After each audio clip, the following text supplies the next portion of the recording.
Vamos a empezar lo que será una serie de vídeos relacionados con el tema de neumática e hidráulica, ¿vale? Deciros, chicos, que, bueno, no voy a empezar desde el principio del tema, pero sí que voy a recordar los aspectos que considero, pues, más interesantes, pues, para aquellos que todavía no lo tenéis claro, y de ahí avanzaremos hasta el final del tema, ¿de acuerdo? Antes de empezar, deciros que, bueno, serán vídeos cortos en los que cada día iremos explicando pues una serie de partes del tema. Bien, antes de nada, diferencia entre neumática e hidráulica. Ya lo vimos en clase, pero voy a recordarlo.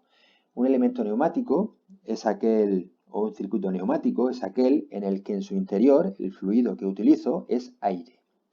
¿Cuándo utilizo un circuito neumático? Cuando yo necesito hacer movimientos de cilindros, de elementos receptores, como veremos después, pero no necesito de una fuerza excesiva.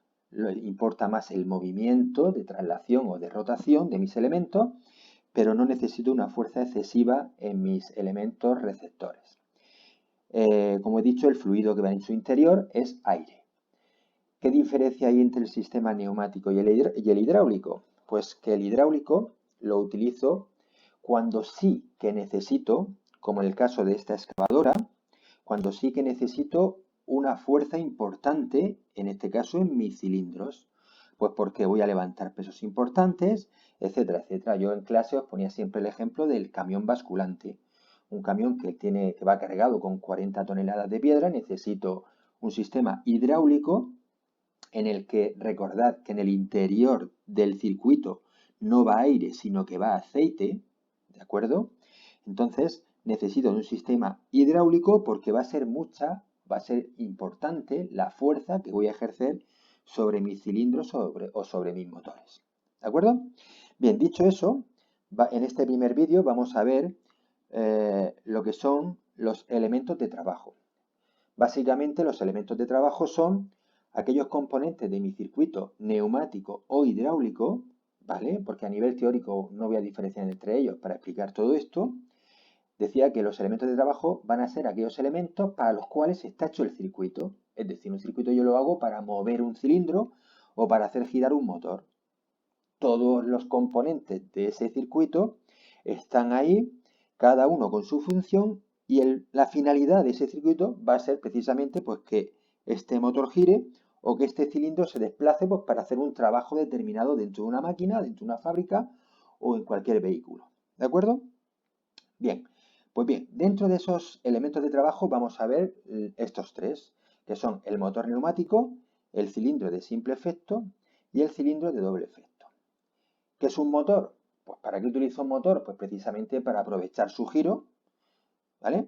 En su eje, conectar cualquier eje de cualquier máquina y tener un movimiento de rotación que a mí me sirve pues, para cualquier trabajo de rotación necesario.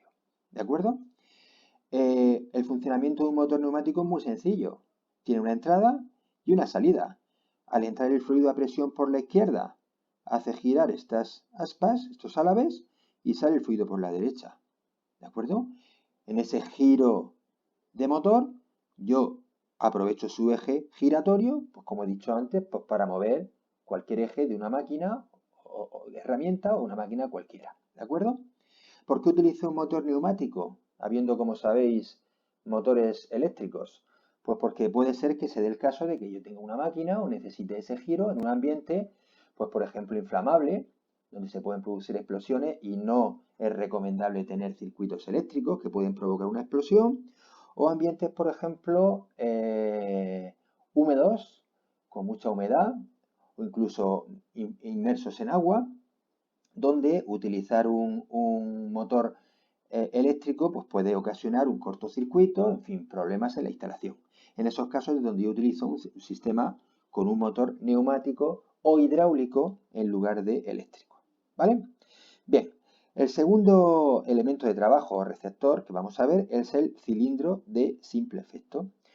¿Yo qué quiero conseguir con un cilindro? Pues en lugar de lo que pasaba con el motor, que quiero un movimiento de rotación, yo en un cilindro lo que quiero es un movimiento de traslación. ¿de acuerdo? En la salida o entrada de ese vástago.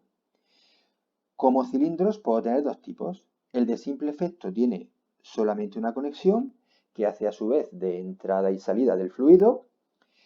Como es lógico pensar y estáis viendo aquí, cuando yo meto presión por esa entrada, el fluido hace que el vástago se desplace hacia la derecha, como estáis viendo ahora, ocasionando el movimiento de traslación hacia la derecha. Cuando yo dejo de hacer presión en esa entrada, es el propio muelle interior del fluido el que ejerce la presión, hace que salga el fluido y consigo el movimiento hacia izquierda del vástago de dicho cilindro. Bien, por lo tanto en este caso yo solo controlo uno de los movimientos, en este caso el movimiento de salida. Si yo necesito controlar tanto el movimiento de salida de vástago como el movimiento de entrada, necesitaré lo que llamamos un cilindro de doble efecto, en el que tengo dos posibles entradas o salidas. Cuando yo meto presión por la izquierda, como estáis viendo, el fluido hace que se mueva por presión el émbolo hacia la derecha, ocasionando la salida del vástago.